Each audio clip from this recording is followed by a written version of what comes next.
So, wir wollen ja auch irgendwann mal wieder eine durchziehen.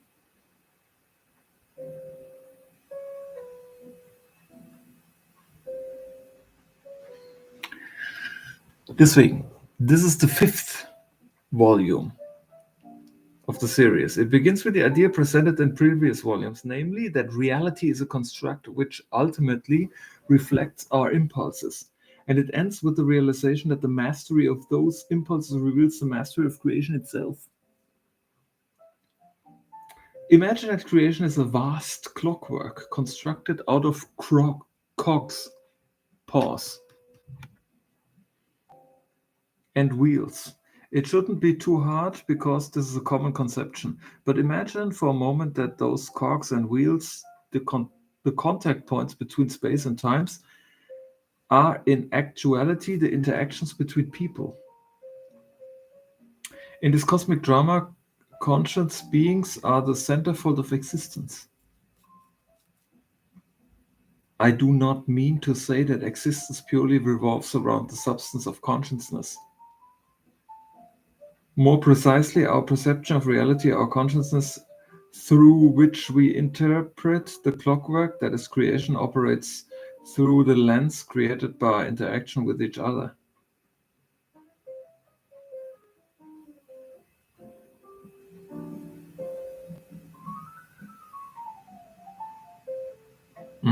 The previous volumes of these books described in great detail a kind of architecture. It was variously described as plates or shells of routine, habit, and meaning. However, the purpose of understanding that architecture wasn't provided with full clarity. I will endeavour endeavour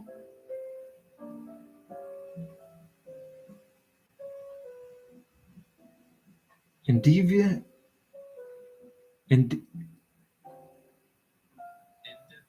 endeavor English endeavor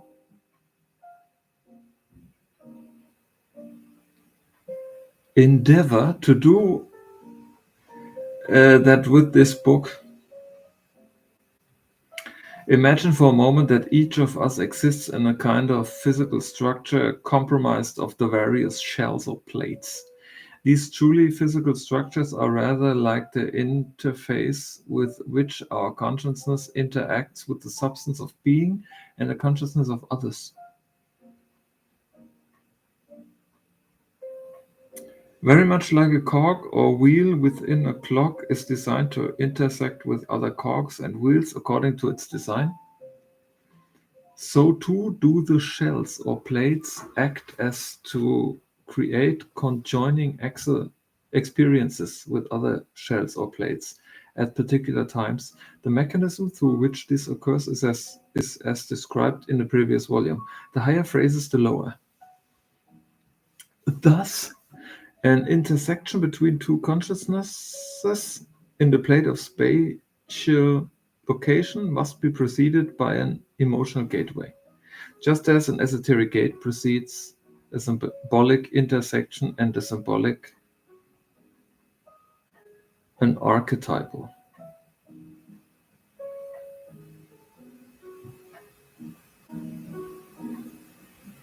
What does this mean in practice? It means that, for example, two individuals who link up in the plate of spatial intersection have a pre-existing emotional gateway relative to some object or idea.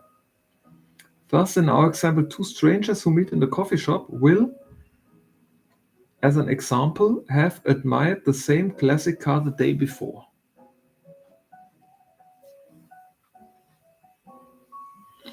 Or classic song. As another example, two individuals will experience an emotional intersection because they share an archetypal orientation. So, for example, they will intersect emotionally relative to some object or idea because they share the same archetypal connection. So, for example, two lawyers will develop contrary legal arguments in response to an archetypal gateway. Of course, it is tried to say that, but I'm not speaking in terms of conventionalities. What I'm saying is the direction of causation through these plates is constantly shifting from the esoteric down, such that if one learns to observe one's thoughts, one can see in the very moment of a social interaction how the intersection have occurred. Es könnte auch sein, dass die Gegensätze. Der eine hat Tupac, der andere hat Biggie gehört und dann treffen sie sich. Imagine for a moment that one were to develop the ability to comprehend the very depths and heights of one's mind. Imagine that in this comprehension one could see that each thought manifesting in its particular plate induces an intersection with another in the lower. Once one is able to conceive of this in literal terms, it becomes possible to witness the congruity of each dimension of a social exchange as a direct consequence of the highest phrasing. Das heißt, man weiß, warum Menschen sich treffen. Man ahnt quasi. So, for example, a person sits in a conference room which is being used as a classroom for students. During this class, the teacher uses a cup as an allegorical device to express to the students the need to empty their consciousness so that it may be filled once again. This is an esoteric gateway. Next, the symbolic, the students write the lessons of the good teacher. Then, the archetypal must follow. The students assemble, all being students under the tutelage.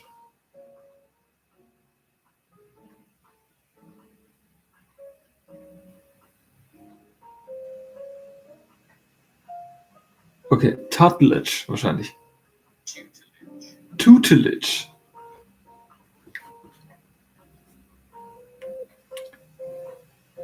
Und der Anweisung, the tutelage of the teacher. And then the emotional, the comprehension of the students is in grasping the lesson. Next, the spatial intersection of the students and teacher in that particular classroom. Afterwards, the voice of the other in the lower. Once one is able to conceive of this in literal terms, it becomes possible to witness the congruity of each dimension of a social exchange as a direct consequence of the highest phrasing. Das ist doch eigentlich, wenn du erkennst, hier spukt's. Das Black Mirror Schloss.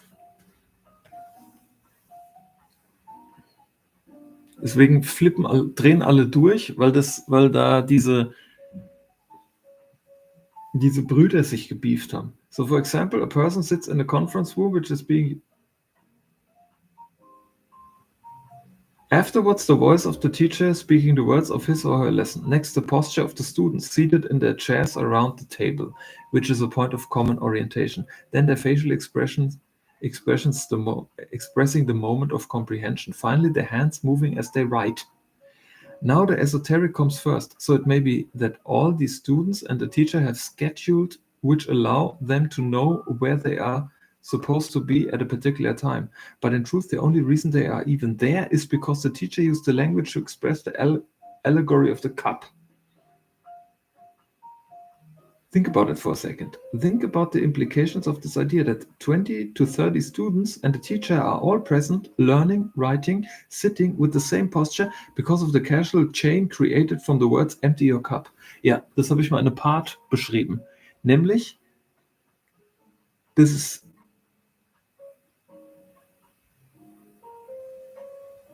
diese Lesson also quasi diese 20 bis 30 Studenten waren auf der Suche nach dieser Lesson. Unbewusst. Und die lag irgendwann in der Zukunft. Zu erfahren, diese Lesson, diese Lektion zu machen. Und das war der Fluchtpunkt in der Zukunft. Und dieser Fluchtpunkt in der Zukunft hat den einen aus Kiel, den anderen aus Bremen und den anderen aus München in diesen Classroom kommen lassen, damit dieser Lehrer den dreien und den anderen das erzählt. Once you begin to understand this idea, you are close to appreciating the mastery of creation itself. Now, it is not enough to merely say the right words at the right time to produce such alignments. The reason is that we are all entangled in a complex web of intersections every moment of every day. We do not exist in the esoteric unless we are able to elevate ourselves to it.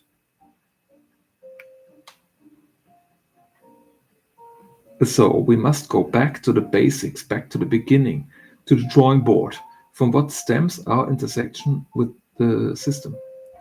Our impulses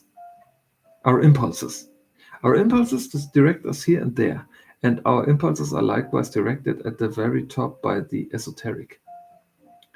So although our impulses orchestrate our lives, arranging us as players on a stage, they are the mere vestiges.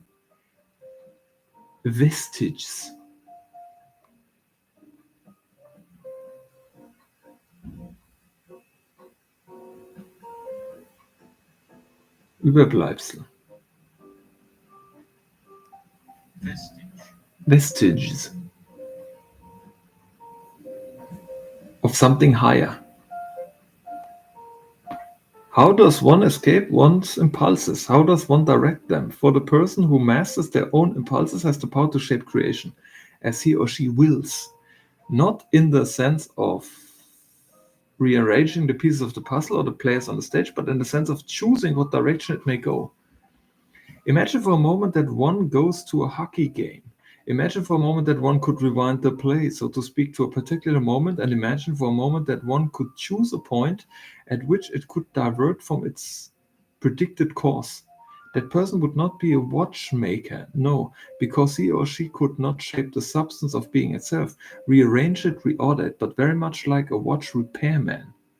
He or she could fine-tune it. There is a moment in every person's life where he or she realizes that they are in control of the outcome. Not in the sense of being in power, but in the sense of truly being in control of how an event turns out. In that moment, this person has the ability to choose to accept that responsibility or to not to. Again, I'm not talking about control in a trivial sense. I am not talking about words or action. I'm saying that in one moment in every person's life, the impulses are reflected in the substance of being. And in that moment, that person can accept responsibility for everything and everyone. And if they choose to accept that, then the resonance of the impulses with reality itself will direct the course of history. But it is a terrible responsibility for one to accept. To know that each and every action that one does will determine the difference between life and death. For some of us. Da muss man das einbinden, was ich gesagt habe. Nämlich, dass der Fluchtpunkt in der Zukunft, ich fokussiere mich auf den bestmöglichen, nämlich Life und nicht Death. So how do we understand these impulses? How do we begin to see that our impulses are addictive? Weil man dann hätte dieser Fluchtpunkt, wenn ich jetzt sage, das ist die krasseste Lektion, die ich unbedingt wissen wollte, ist ja gut. Dahin gehe ich.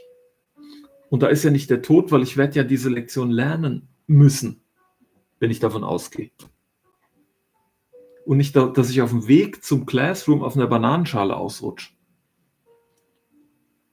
So how do you understand these impulses? How do we begin to see that our impulses are dictating the results of events nominally outside our control? The answer is to recognize that in one's life, a person develops habits of self-hatred and self-love. These two impulses produce a veritable abundance of feelings and responses as we interact with the world around us. Perhaps you have fallen in love with sadness or your sad self. Then a part of you will dictate reality to produce scenarios that bring out your sad self. Perhaps another person has fallen in love with happiness. Then their impulses will direct reality in a certain way. No one's impulses are uniform, but the self-defeating, fatalistic attitude tends to produce events which confirm it.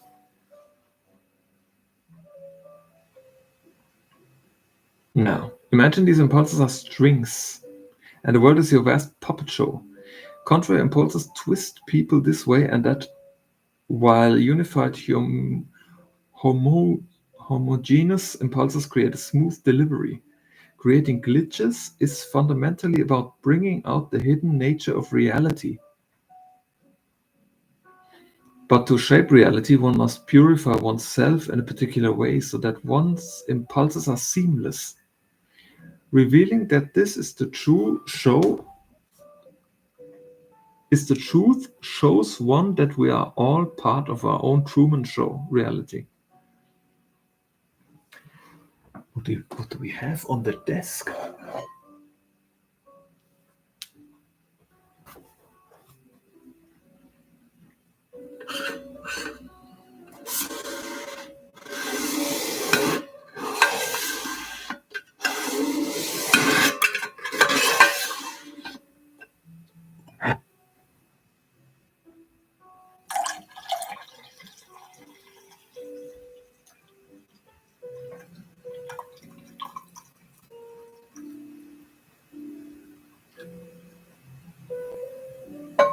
Look at that fine color.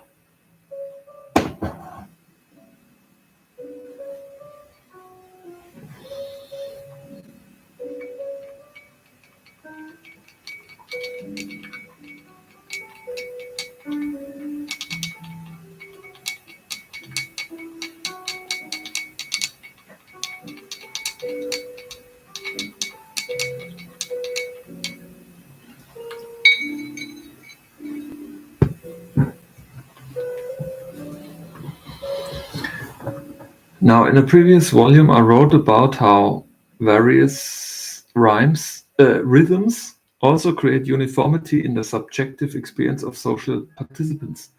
I provided a diagram I have reproduced below to show some of these cycles. What I neglected to explain is how these cycles interact with the various plates described in the first diagram in this volume. So I will do so here. To return to the basics, a gateway is created whenever two people experience the substance of reality the same way. It is created in a relation to a common object or idea. There are a number of ways that these cycles create gateways. First of all, each of these cycles alters one's orientation in space relative to another person. For example, two people on opposite sides of the globe will experience a distinct rotational orientation relative to the surface of the Earth, and hence the Sun. This rotational orientation will give them a slightly rotated experience of reality. For example, just as the Coriolis force produces distinct orientations to the flow of air and water and opposing sides of the globe, so too will it produce a slightly rotated experience of certain things. This means that the nature of the gateway relative to these experiences is local as opposed to global.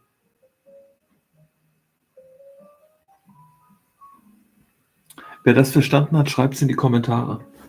Second of all, the rotation of the Earth provides the presence or absence of sunlight at particular locations and creates the orderly movement of time. This creates local patterns in the habits and routines of social actors, which again gives preference to local as opposed to global trends.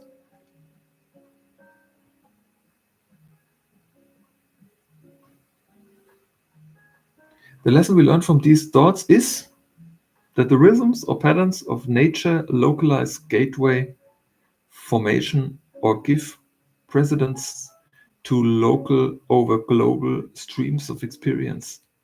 But they also produce trends because of the distinct. Ich habe es verstanden. Der auf der anderen Seite der Erde hat die Erfahrungen genauso wie der auf der anderen Seite beeinflusst durch die Rotation der Erde, aber nicht durch Tag und Nacht, weil bei ihm ist Tag und bei anderen ist Nacht. Das heißt, das unterscheidet sich, aber das andere ist gleich. The lesson we learn from these thoughts is that the rhythms or patterns of nature localize gateway, but they also produce trends because of the distinct manner by which these trends flow through the milieu of the multidimensional being called Earth. The manner of involvement of these rhythms in the intersection of minds on Earth is to fragment or localize experience. This, of course, makes sense because if the world was flat and powered by an artificial source of light directly above it, we would all have the same experience of time, light, darkness, season, etc. In that case, the unification of our minds through common experience would create a uniformity of reality unlike the one we currently have. Most importantly, it is this localization of experience to the action of the various celestial rhythms that makes glitching possible through local action. Celestial. Digga.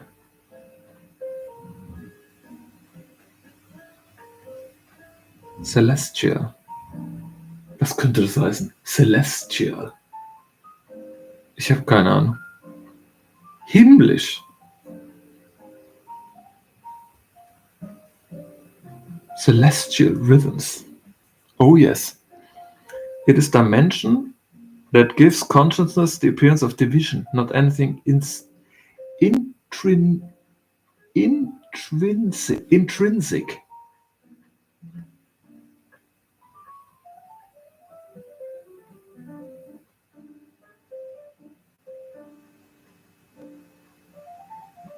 Intrinsisch.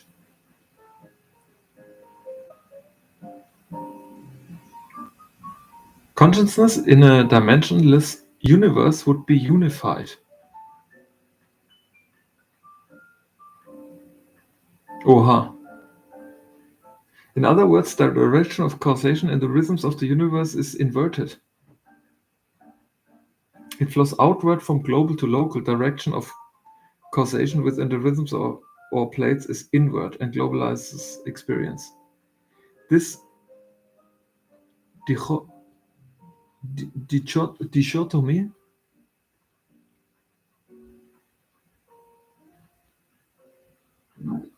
Gegensätzlichkeit. Achtung, wie spricht man das aus? Dichotomy. English.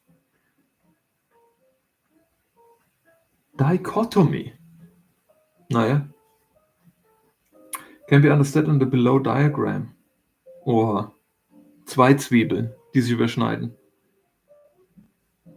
Of course, it is important to note that the cycles on the right are not the physical, spatial structures of the universe itself, but rather the impact on human sociality, rhythm and habit.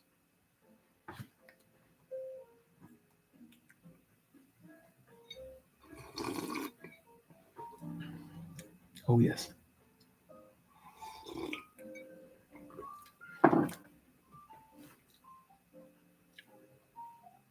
Now we go back to der erste Business immer, du willst es süßer haben, als es ist.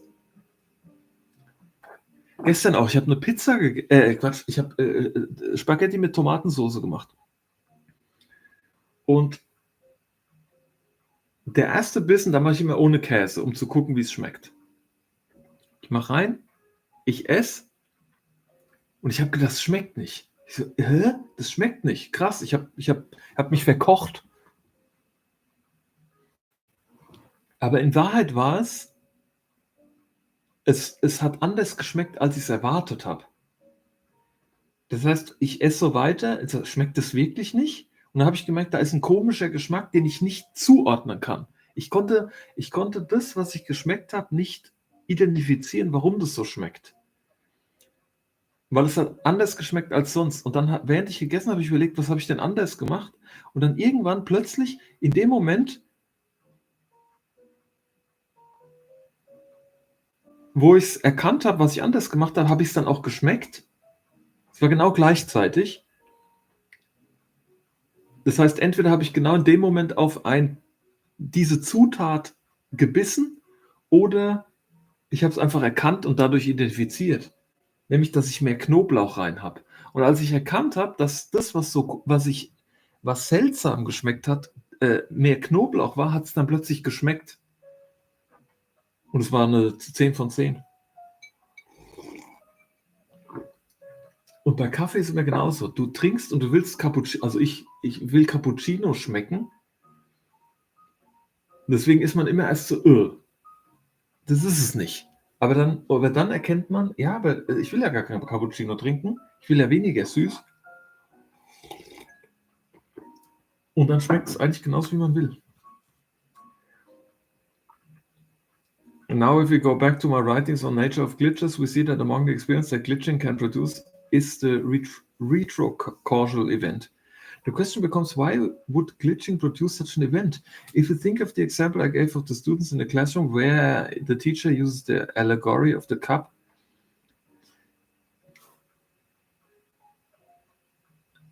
Allegory? Allegory. Allegory oder Allegory? Allegory. Verrückt. Allegory initiates the causal chain. This means that ultimately the joining of the students in the location of the classroom was the Fluchtpunkt in the future. Was heißt Fluchtpunkt? The futuristic vanishing point.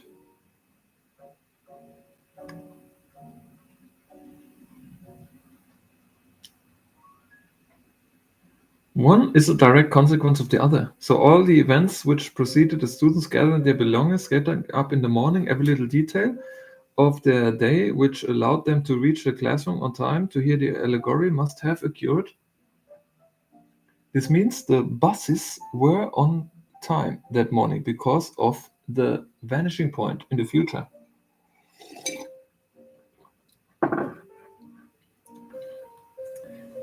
This means the students woke up on time for that class because of that vanishing point, futuristic vanishing point. It also means that the direction of causation is not the same as the direction of time. We may think that A precedes B when in fact causally it may follow B. So early in the volumes, when I mentioned retrocausal events, in fact, what I was writing about were retrotemporal, not retrocausal. As causal? Causal.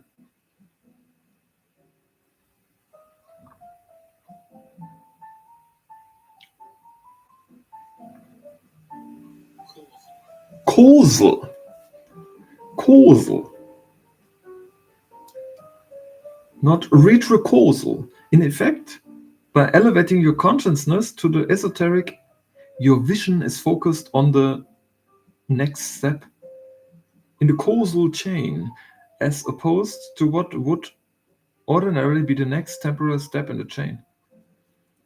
Chapter 4. The techniques described in the earlier volumes of this book must be understood.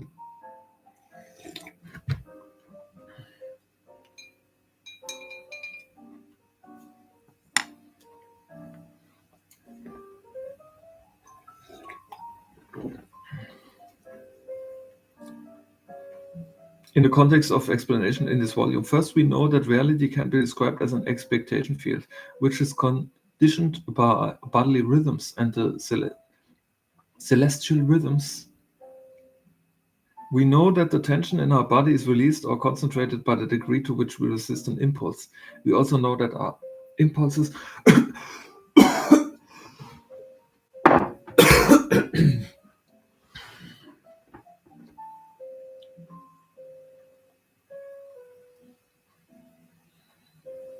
shape the outcome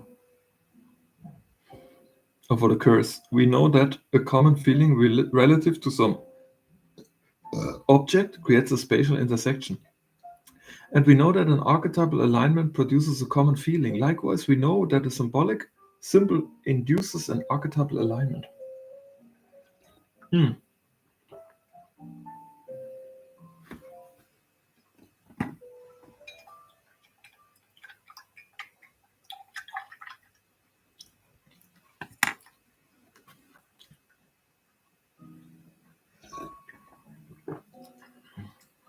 Produces a common feeling. Likewise, alignment. And finally, we know that the esoteric objects and narratives set the whole system in motion. Now it is interesting to note that the symbolic and the celestial have been frequently intertwined by mythology. It is also interesting to note that the esoteric is frequently associated with these narratives, and there's the rub because the reality is that the esoteric, symbolic, and mythological are inextricably intertwined. These narratives, the narratives of gods and angels and demons, are the narratives which underlie the coding of this reality. They are the casual beginnings of our species and the unifying narratives of human sociality. They are embedded in the DNA of our consciousness, collective history, and story.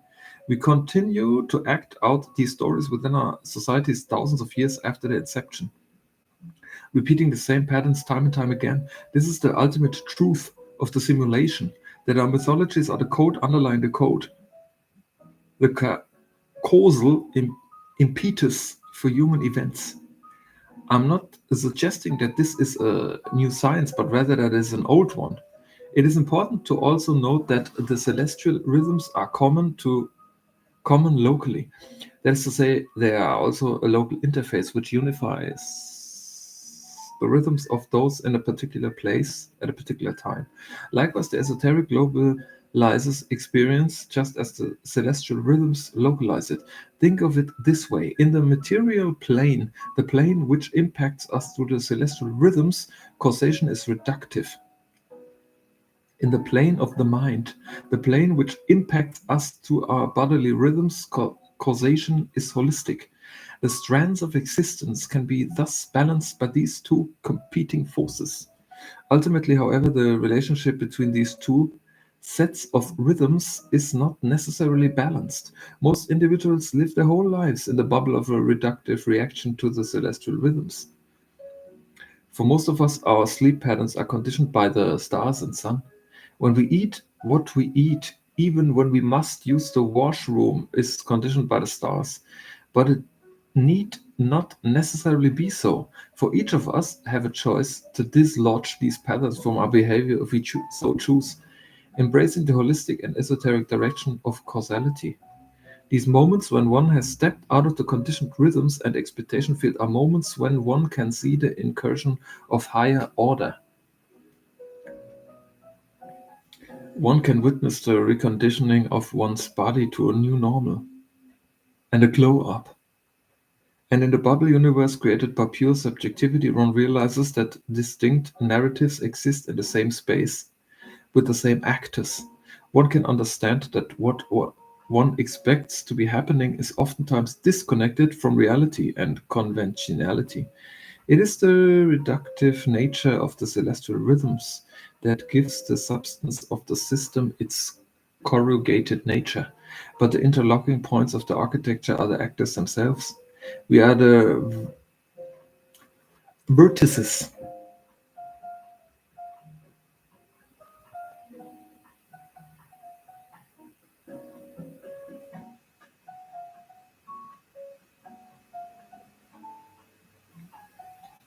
We are the highlights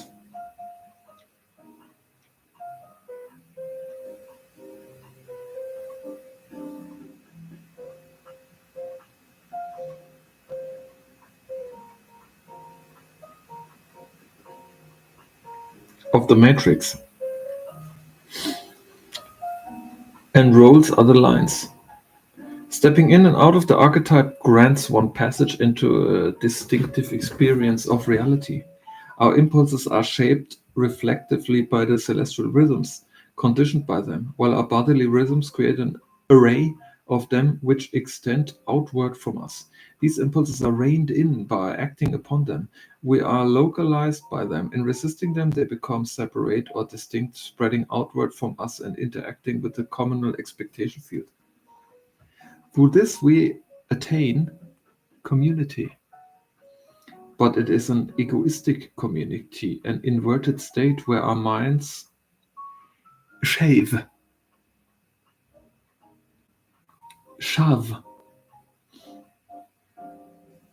reiben, chave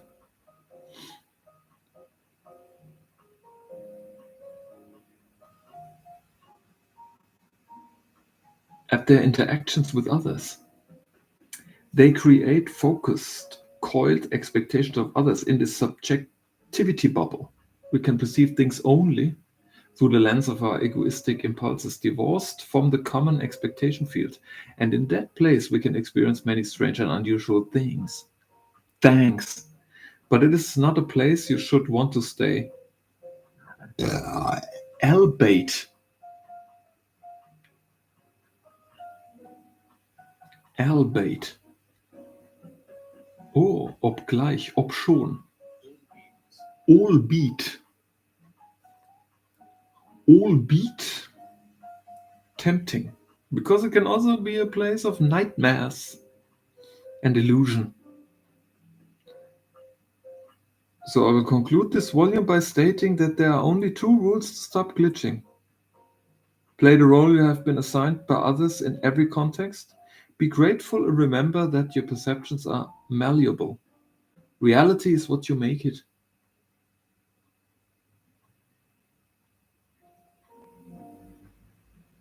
Life is what you make it, man. Don't be a bitch ass rapper.